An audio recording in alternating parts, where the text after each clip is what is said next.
Evening, good afternoon, good morning, ladies and gentlemen, earthlings on planet Earth, wherever you may be. I'm up late because I've been asleep all day. Um, it's about, it's about 20 past 1 in the morning here in Spain. Just looked at Google News, just looking up Prince Harry, and I see this. King Charles III reportedly plans 50 million divorce deal with Meghan Markle to stop Prince Harry from throwing his life away. Now, this is skynews.com.au. They're not exactly tabloidy. I think they're pretty mainstream, aren't they? This is literally, I've just seen this. A royal insider claims King Charles III could soon offer Meghan Markle a $50 million divorce settlement as he blames her for Prince Harry's bombshell allegations with the royal family and is willing to do anything to save his son. Well, really? According to a high-level courtier cited in the Globe newspaper now, okay, is it getting dodgy there? I'm not familiar with Globe. I've heard of it, but is Globe reliable? I mean, I don't know. Where's Gossip Cop when you need it these days? Oh, that's right, it ceased to exist. This just can't be right. But the fact that it's being repeated in Sky News AU, Australia, that makes me think maybe there is something to this. Charles is reportedly willing to do anything to save the Duke of Sussex from throwing his life away, as Harry's memoir sends shockwaves across the globe.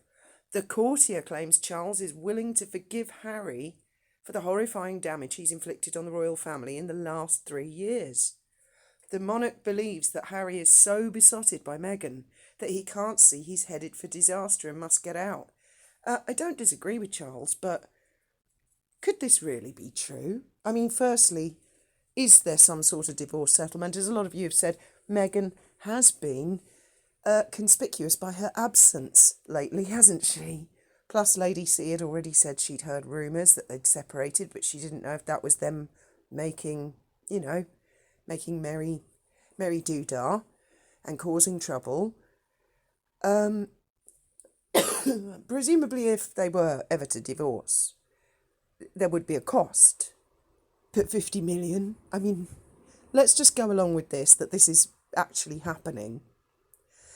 So, let me get this straight. It cost about $44 million for us to invite her into our British royal family. It's going to cost another 50 million to get her out. That's if she accepts 50 million, which I doubt very much. There won't be any negotiating with somebody like her. She'll want Buckingham Palace, Balmoral, Sandringham, the Duchy of Cornwall, most likely, all of Wales. She'll want to be called the Princess of Wales. Oh, and half the gold at the Bank of England, because there is gold in the vault still. And she'll want to be named the Grand Duchess of the Moon, the Earth and the Stars. There won't be any negotiating, I don't believe, with somebody like her. But, I mean, is this just made up? We've just watched a documentary about how in love they are. I mean, really, what do you guys think? I really need your opinion on this one, because I just don't know. And the story about the pressing the button, you guys are right. It was the Duchess of Monte Shit Show. She's so funny. I'm a massive fan of hers. But she's so spot on with that button pressing story. You know, Willie beat me to press the button on the crossing, even though Mummy said it was my turn. She's she's got him nailed, because it's got to such a point of lunacy now that no one knows what's real and what isn't anymore, especially since him saying, we never said anything about racism on Oprah, and gaslighting everybody. And even some of his biggest fans are now so confused and like, what? Are we, like, what's going on? What's going on, Harry? That people could actually, that all this misinformation, disinformation, whereas before, life was actually quite straightforward. I mean, I never got my news off social media. Graham, he used to just believe anything he'd see on a Facebook feed. And I'd say, well, go check it on Google. Don't just accept it on Facebook. So there was always that element, but apart from that, things used to be fairly straightforward. Now, honestly, I don't know what to think. I'm beginning to think I'm going mad.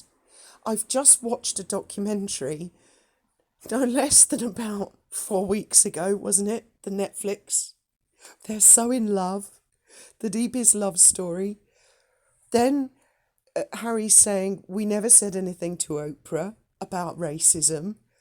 And now I'm reading about divorce. What? Am I going absolutely crazy? This, of course, is all under the fair use and fair dealing. Am I going absolutely crazy? Because I think I am. I think we're all being driven mad by this. Really. So, opinions, guys. Is there an ounce of truth in this? Is Charles trying to negotiate a way out for Harry? If he does, will she accept it? Do you agree with me that you can't negotiate with someone like her? What the hell's going on? Somebody, please, explain this lunacy to me. Or is this an April Fool's joke, even though we're still in January? Oh, I look forward to reading your comments on this one.